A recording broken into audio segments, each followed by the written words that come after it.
Hey everybody, welcome to the channel.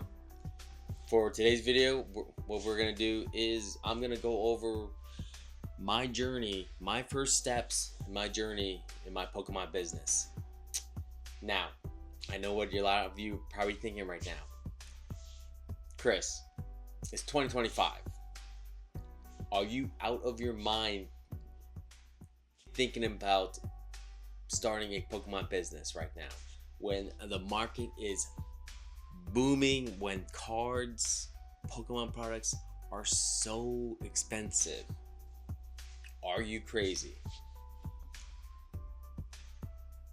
The answer to that question is I probably am. I probably am a little bit crazy, but you know what? I like a challenge. I really do.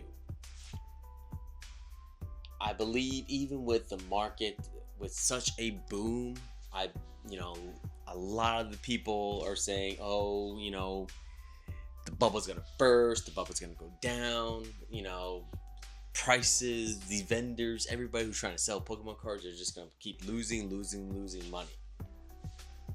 And yes, to a point, I believe that it definitely will go down a little bit more.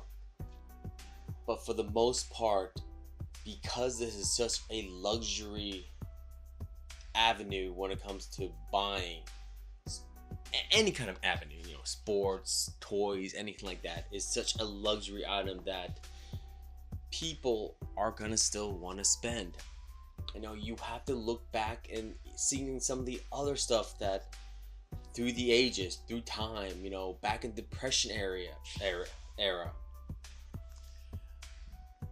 when people were just starving to death, what were they still paying for? Movies. Now back then, movies tickets, of course, wasn't that expensive, but in the Depression era, people were still going out and buying tickets, seeing the movies.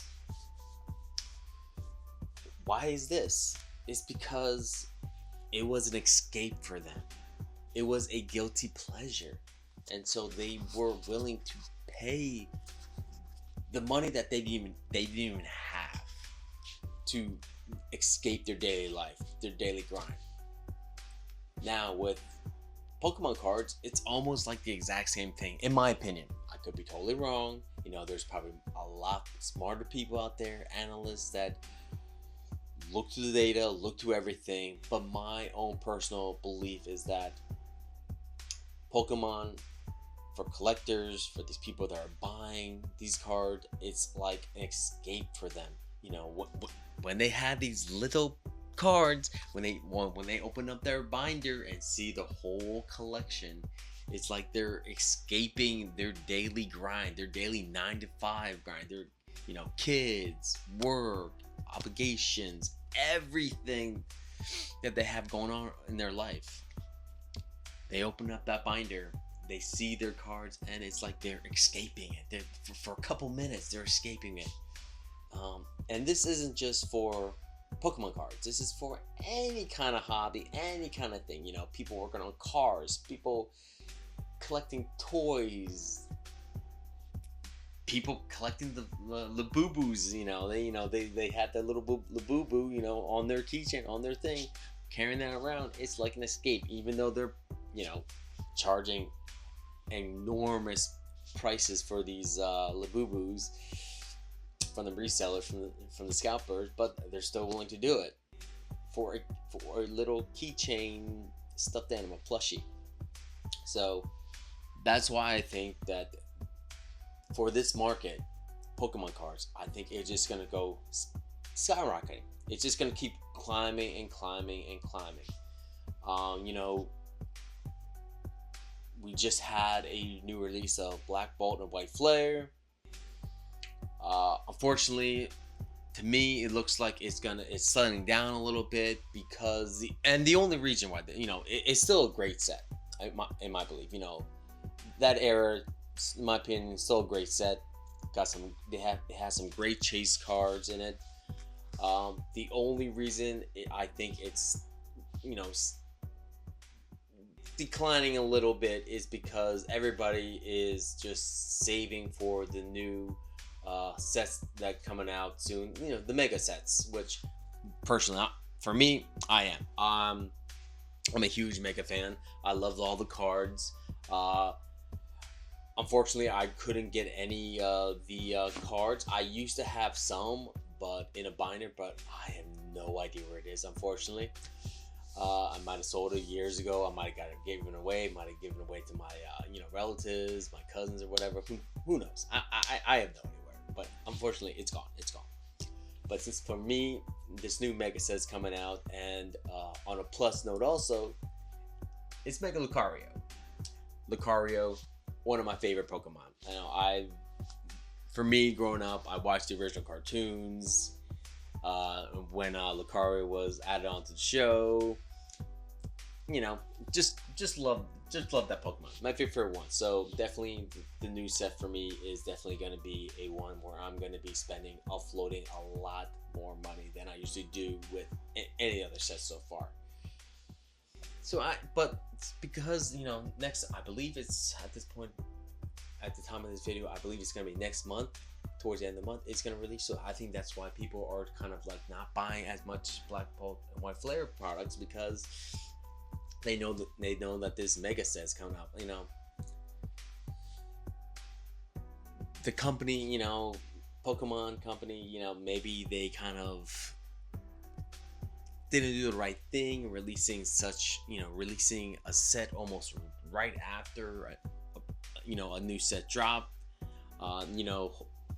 They probably should have maybe waited a couple more months, or maybe the beginning of next year they should have dropped the mega. But it is what it is. And of course, next year we're going to be starting to get hopefully we're going to get like a new iteration of the games. So hopefully then a whole new set is going to be dropping next year sometime. Now to go back a little bit, I know the Black Ball, White Flare, the Megas, they're kind of like just a filler until the new sets come out. But I still think that they could have spaced them out a little bit more.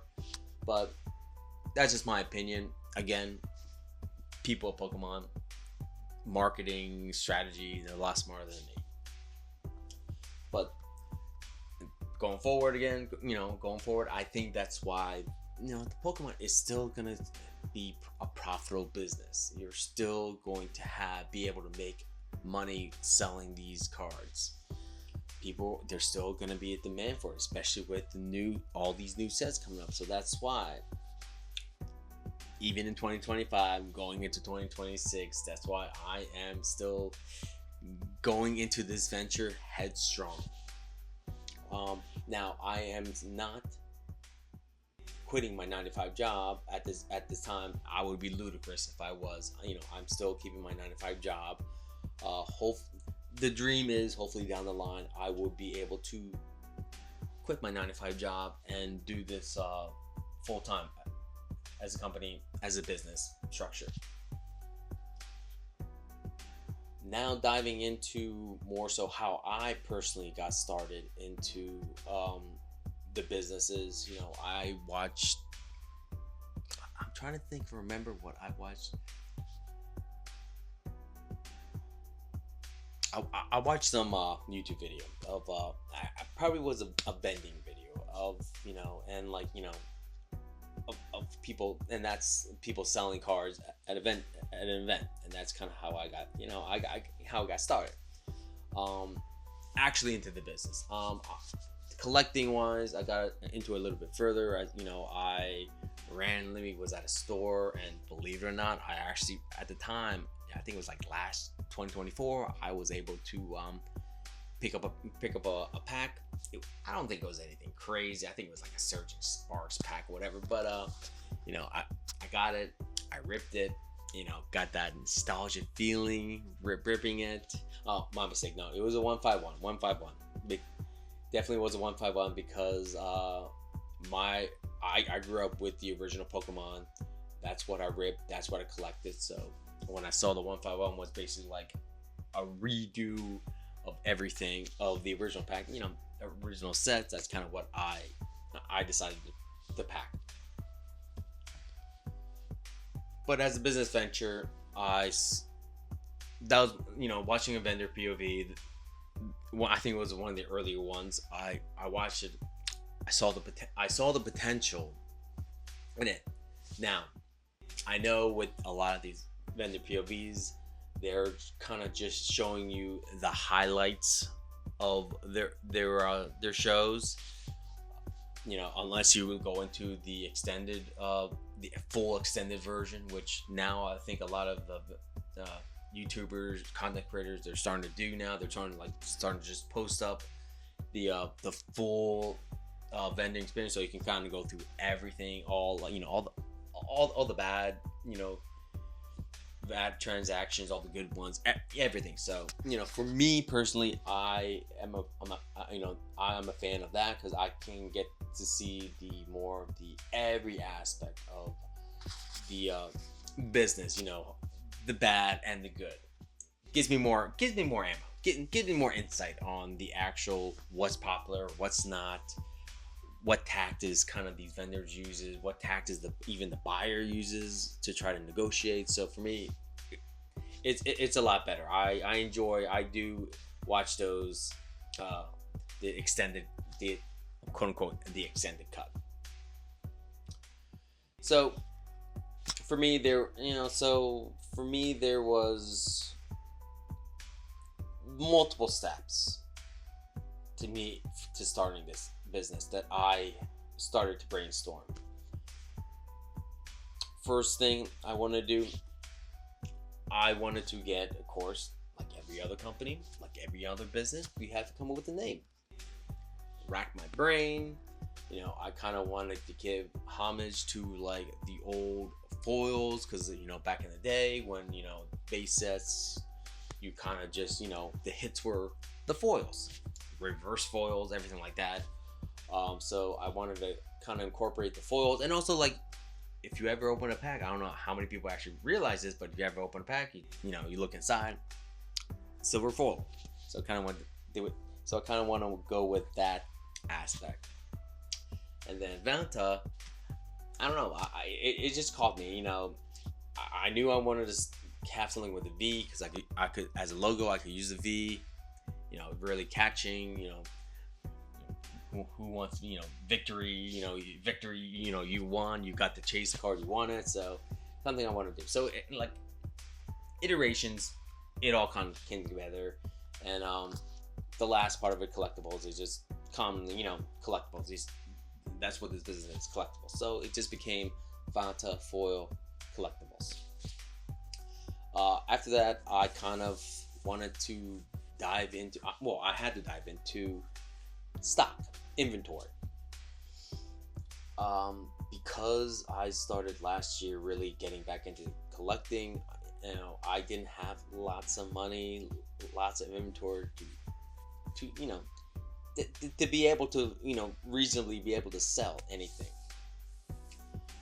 So unlike other people who might have lots of money, have like thousands upon personal collections to start their business, start vending, whatever, selling whatnot, whatever venue they want to use, that wasn't me. What I had to do is I had to look around and see what I had that I could potentially sell or trade to build up my inventory. Now, the one thing that I did have, because I was a big gamer growing up, I had almost every video game console known to man. I think my first one was a Nintendo NES or something like that, and from there it was like, I had the Sega CD, Sega Genesis, PlayStation, almost every single PlayStation, almost Xbox, anything like that. I had hundreds of games, consoles.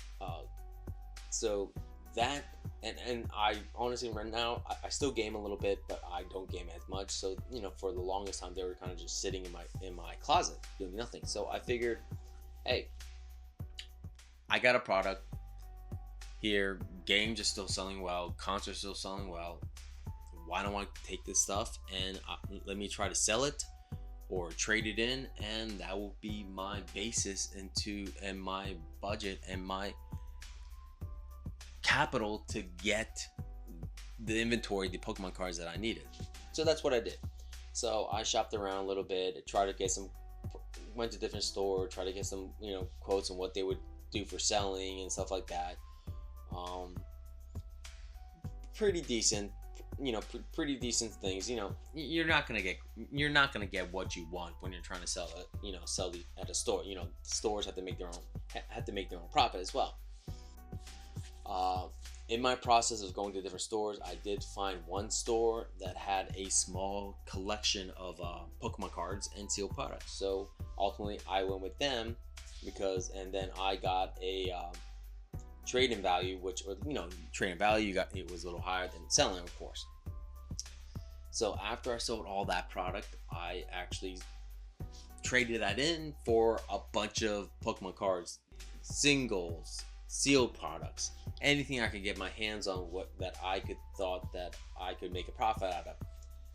Now, going in, I definitely should have done some more research, because I ended up buying, I think, 2 Journey Together ETBs. I think one was a Pokemon Center, which I was able to flip for, pretty decent price, and the other one I still have in my closet. I figured, nostalgia stay. At this point, it's gonna be nostalgia, thinking about my first voyeur into Pokemon. But mistakes were made, learning experiences. But the next transaction, I kind of did my due diligence, did more research, and I picked up some singles, and then I started going to shows, started doing some trading at shows, starting to pick up some more stuff, really trying to build up the inventory. And then also, at the show also, it was learning experience, which I love going to shows. I love interacting with vendors, getting their insight, getting their, picking their brains in for their, how they started up, because they at one point they were at where I am right now, just starting off. So that was my initial way of getting inventory. So what I did, so far, got a good name,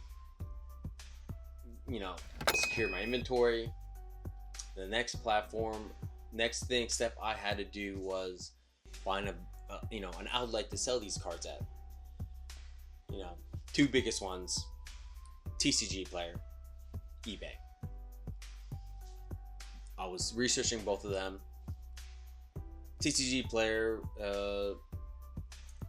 really good place, one of the better places to sell cards. eBay, of course, you have a broader range of what you can sell there. You can sell singles, you can sell slabs, stuff like that. TCG, pretty much just singles.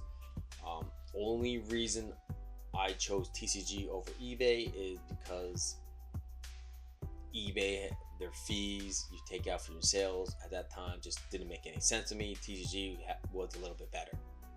So I started selling on TCG. I think about a month, I made a couple sales, nothing crazy, but ultimately, I still started learning what was popular, what was not, what people wanted, what people didn't want. So I still have some stuff there. For right now, I think I'm using it as an outlet for more so the cards that people are buying to, like, put in their play decks. So now, I've been selling with TCG. I have been doing a little bit into eBay, not a lot. I'm just filling the waters.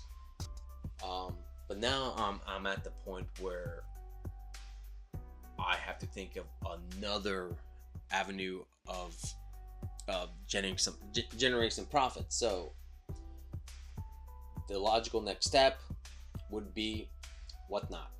If I look all haggard, it's because I've been running around all day long. I actually went to a small card show this morning. I figured I'd pick up some singles, last minute singles for our show, and then from there I went right to my friend's house, and that's when we set up and we actually did our show. All in all, I think it was a good first show. We did have some difficulties in the beginning, just not understanding. Personally, it was on me. I didn't do my due diligence on like the aspects, how to set up the inventory, how to do the giveaways, everything like that. I had the basic framework of like how to set up for everything, but I just didn't have the most important part.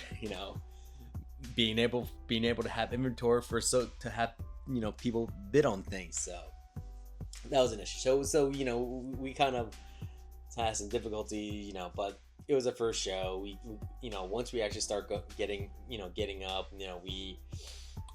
I felt like we did a good job. I was happy with it. We ultimately did about 100. We planned on do about we only plan to do like 50 cards. We ended up doing like 111 cards because the audience we had. If you guys are watching this, if you guys showed up for the show, thank you so much for showing up, for supporting, for following the show. Thank you for supporting us on our first show, on the learning journey of our first show. It was an experience, and we really enjoyed it, and you all made it enjoyable for us. So yeah, we're really happy for the first show. If you notice, I will actually show you. So like I said, we did about 111, and this is, I don't know if you can actually, this is all ready to get shipped out. So just to give you a show about almost everything we set up, we sold, so it was great.